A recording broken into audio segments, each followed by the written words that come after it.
If you are young, you may not want to hear this, but you need to. I am 104 years old, and I have watched generations repeat the same quiet mistake. It is a habit that looks harmless, even admirable, yet it slowly steals energy, clarity, and years from your life. Most people realize it too late. What makes this mistake dangerous is not how painful it is, but how normal it feels while it is happening. I have lived long enough to see how easily youth believes it is invincible. When I was young, I also thought strength meant pushing through exhaustion, ignoring discomfort, and treating rest as something optional. Life felt urgent, time felt abundant, and my body felt like a resource that could never truly run out. Years later, I learned a truth that many only understand when the damage has already settled quietly into their lives. The body keeps a record of every choice you make, even when you feel no immediate consequence. The danger is not loud or dramatic. It is subtle, patient, and almost invisible. You may feel proud of your endurance, proud of how little sleep you survive on, proud of how relentlessly you push forward while others slow down. But the body does not interpret pride the same way the mind does. It only knows balance or imbalance, care or neglect. The illusion of limitless energy is one of the most convincing lies of youth. Nothing seems to break at first. Nothing appears to fail, yet fatigue accumulates, stress compounds, and resilience erodes in ways you cannot detect day by day. By the time many recognize what they have done to themselves, the habit has already shaped their health, their mood, and their capacity to enjoy life. Longevity is not built through heroic bursts of effort, but through quiet, consistent respect for the limits that keep you functioning for decades. The mistake I am speaking about is not rare nor extreme, but woven deeply into modern life, which is precisely why so few question it before it is too late. What makes this mistake so deceptive is how society quietly rewards it. When you are young, exhaustion is often worn like a badge of honor. People praise relentless schedules, celebrate sleepless nights, and admire those who appear constantly busy. I have watched this pattern repeat across decades, only the language changing while the damage remains the same. Many begin to associate self-worth with productivity, believing that slowing down means falling behind. The body, however, does not negotiate with cultural trends or social expectations. It responds only to the conditions you create for it. Prolonged neglect of rest does not simply cause temporary tiredness. It alters mood, weakens judgment, disrupts emotional stability, and slowly reshapes physical health. Yet because the decline happens gradually, it rarely triggers alarm. You adapt to feeling drained, normalize mental fog, and accept irritability as an unavoidable part of life. Over time, this chronic depletion begins to affect decisions, relationships, and even your sense of identity. You may believe you are building resilience, but you are often rehearsing burnout.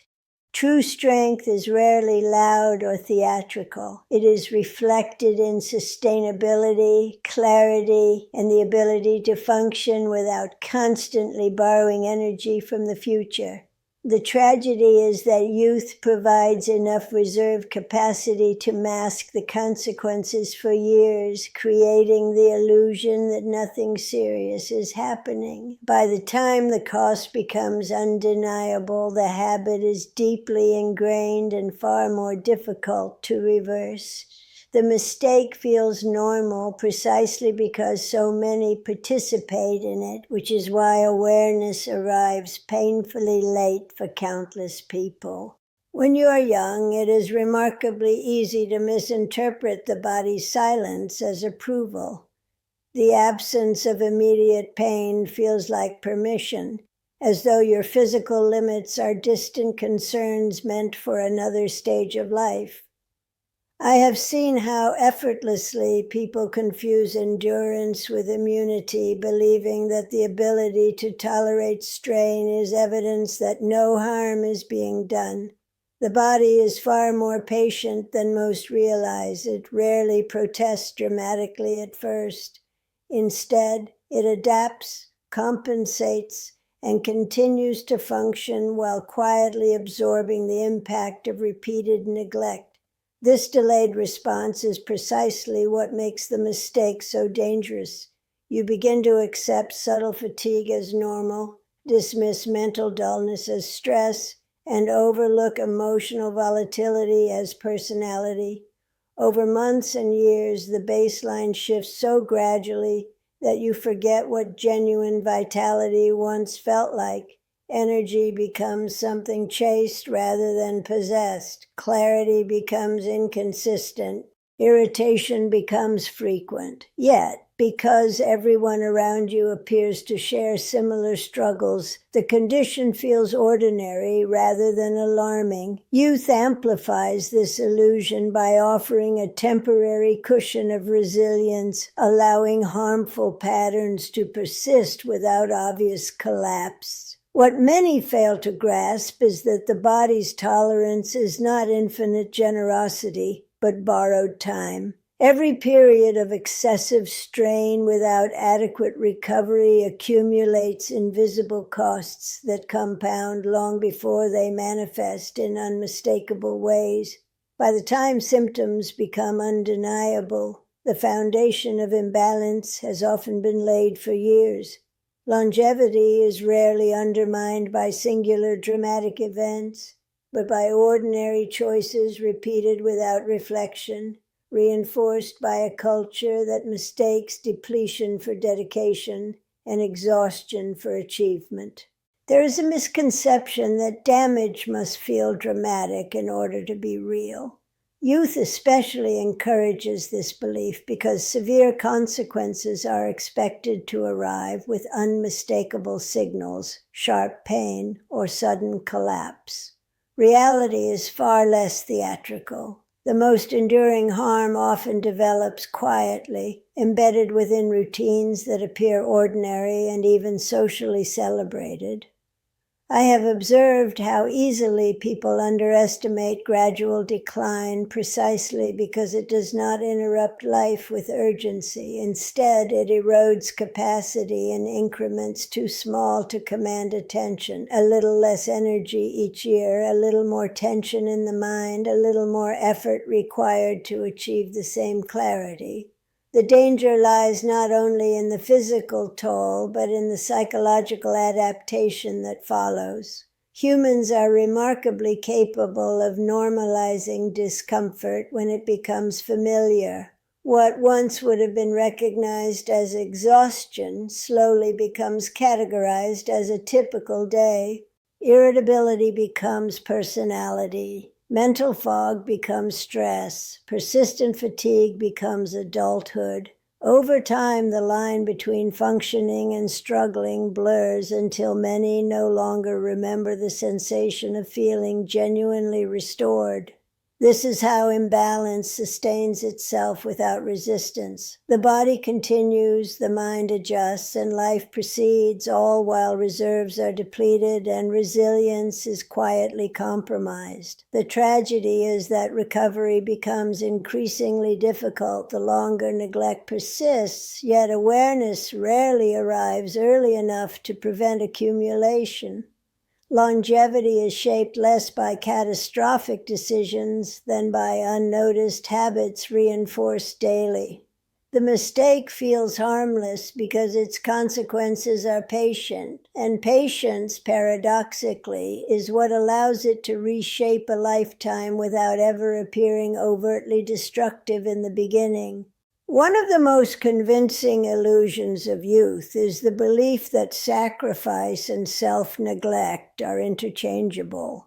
Many young people equate pushing beyond exhaustion with discipline, as though ignoring the body is proof of ambition rather than a gradual dismantling of capacity. I have seen generations internalize the idea that rest must be earned only after complete depletion, that slowing down is an indulgence, and that constant strain is a necessary price for success. What is rarely considered is the long-term distortion this mindset creates. When recovery becomes conditional rather than foundational, fatigue stops being a signal and becomes a permanent companion.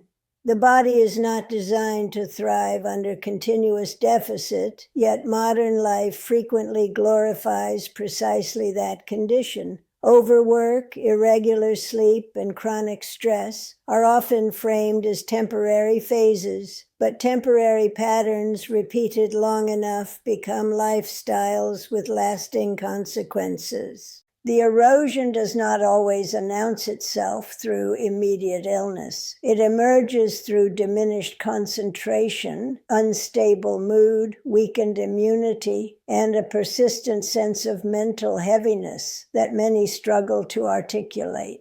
The tragedy is that these changes are often misattributed to age, circumstance, or personality rather than recognized as the predictable outcome of sustained imbalance.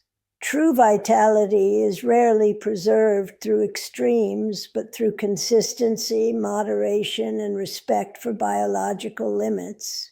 Youth, however, encourages risk by offering enough resilience to mask the accumulating cost. By the time many recognize that exhaustion is not an achievement but a warning, the habit of self-depletion has already woven itself deeply into their identity, making reversal psychologically as difficult as it is physically necessary. What many people fail to recognize is that chronic exhaustion reshapes more than the body. It gradually alters perception, patience, and emotional stability in ways so subtle that the transformation often goes unnoticed. I have watched how persistent fatigue narrows tolerance, making minor inconveniences feel overwhelming and ordinary challenges feel disproportionately heavy. The mind under constant strain does not simply become tired. It becomes reactive, fragile, and less capable of measured judgment. Decisions made in depletion often prioritize urgency over wisdom, relief over sustainability. Relationships, too, begin to reflect this invisible pressure. Irritability increases, empathy diminishes, and misunderstandings multiply, not necessarily because people change in character, but because exhaustion distorts emotional bandwidth. Over time, individuals may begin to identify with this altered state, believing they are naturally anxious, impatient, or unmotivated, without realizing how deeply physical imbalance influences psychological experience. The danger is intensified by normalization. When fatigue becomes the shared background of an entire generation, it ceases to appear problematic and instead becomes mistaken for adulthood itself. Yet vitality and clarity are not luxuries reserved for the fortunate. They are natural outcomes of balance repeatedly honored. The body and mind operate as an integrated system, and prolonged neglect of recovery destabilizes both. Youth often conceals this truth by providing enough resilience to sustain dysfunction without collapse, fostering the illusion that adaptation equals safety. In reality, adaptation under continuous strain frequently represents the early stages of decline, where the absence of crisis is misread as health while capacity quietly erodes beneath the surface. One of the most dangerous lies modern culture teaches is that exhaustion is evidence of importance. Many young people grow to believe that being constantly overwhelmed is a sign of relevance, that burnout is proof of ambition, and that rest is a reward rather than a requirement. I have witnessed how deeply this belief embeds itself into identity, shaping how individuals measure their worth and evaluate their lives. The busier you appear, the more validated you feel. The more depleted you become, the more justified your struggle seems. Yet the body interprets none of this as achievement. It registers only imbalance, only sustained stress, only prolonged deprivation of recovery. Fatigue is not a trophy. It is not a milestone. It is a biological warning delivered with extraordinary patience. The tragedy is that many ignore it precisely because it arrives quietly, without spectacle, without immediate catastrophe. People learn to function while tired, then to live while tired, then to define themselves by tiredness. Over time, vitality feels unfamiliar, almost unrealistic, as though consistent energy and clarity belong to an unattainable ideal. But depletion is not destiny. It is a condition produced by repeated choices and reinforced by social expectations. True strength is rarely visible in relentless output, but in sustainability, stability, and the capacity to endure without self-destruction. Longevity is shaped not by how much strain you survive, but by how consistently you protect the systems that keep you mentally and physically whole across decades of living.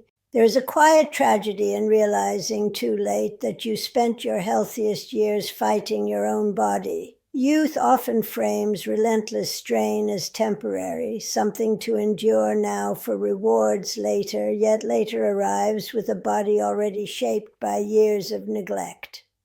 I have seen how easily people assume recovery can always be postponed, as though vitality were a resource that patiently waits untouched until summoned. The body does not operate on such terms. It responds to patterns, to rhythms, to the repeated signals of care or disregard. When exhaustion becomes routine, restoration becomes unfamiliar. Many no longer remember what it feels like to wake with genuine clarity, to move through a day without dragging invisible weight, to think without persistent mental haze. Fatigue, once an occasional visitor, becomes a permanent backdrop, mistaken for normal existence. This normalization is perhaps the most dangerous aspect of all.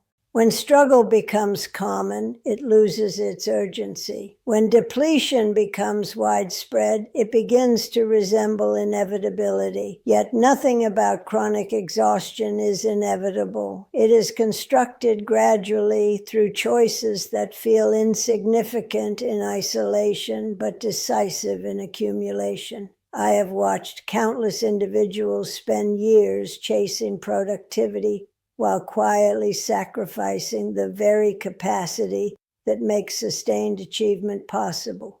Energy is borrowed from tomorrow, then from the years beyond, until the debt manifests as fragility, instability, and regret. Longevity is not merely surviving time, but preserving the ability to experience life with presence, clarity, and resilience, rather than enduring each day in a state of silent depletion. If I could speak to my younger self, I would not offer grand strategies or ambitious plans. I would offer a gentler warning about something far more easily dismissed. Protect your energy as you would protect your future, because they are inseparable. Youth encourages the illusion that vitality is automatic, that strength renews itself without deliberate care, that the body will endlessly accommodate every demand placed upon it. Time reveals a different reality. The quality of your later years is shaped quietly by how you treat yourself when consequences feel distant. Every cycle of neglect, every pattern of imbalance, every period of sustained exhaustion leaves subtle imprints that accumulate long before they are understood. Many spend decades chasing external achievements while unintentionally eroding the internal stability required to enjoy them. There is little comfort in success that arrives alongside chronic fatigue, diminished clarity, and a body that struggles to keep pace with the life it helped build. Longevity is not measured only in years, but in the preservation of curiosity, patience, and the capacity to experience ordinary moments without persistent strain. A life lived in constant depletion gradually narrows perception, compresses joy, and transforms existence into endurance rather than presence. True self-respect is rarely expressed through relentless pressure, but through balance, moderation, and the wisdom to recognize that sustainability is not weakness, but the foundation of a long and meaningful life. The body is not an obstacle to overcome, but a partner whose limits define the boundaries of everything you will ever be able to experience. After more than a century of living, the most important lesson I can offer is neither complex nor dramatic. It is disarmingly simple, yet repeatedly ignored. Do not confuse self-destruction with dedication. Your body is not an inexhaustible machine designed to endlessly absorb neglect, deprivation, and strain without consequence. It is the single environment you will inhabit for the entirety of your existence. The foundation beneath every dream, every ambition, every relationship, and every experience you hope to have.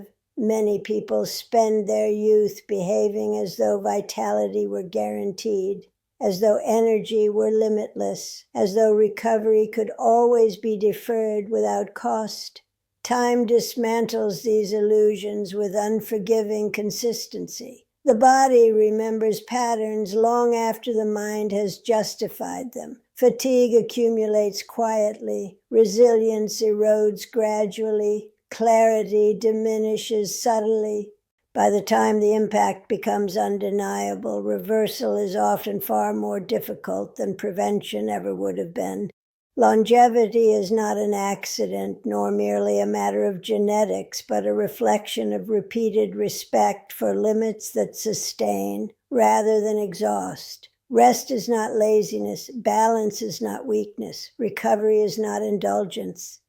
They are the invisible disciplines that preserve your capacity to think clearly, feel deeply, and live fully across decades.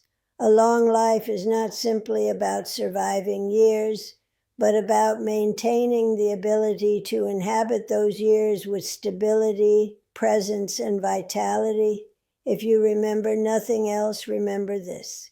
The way you treat yourself when you feel strongest determines how you will endure when strength inevitably fluctuates. Protect your body, because it is the only place your entire life will ever happen.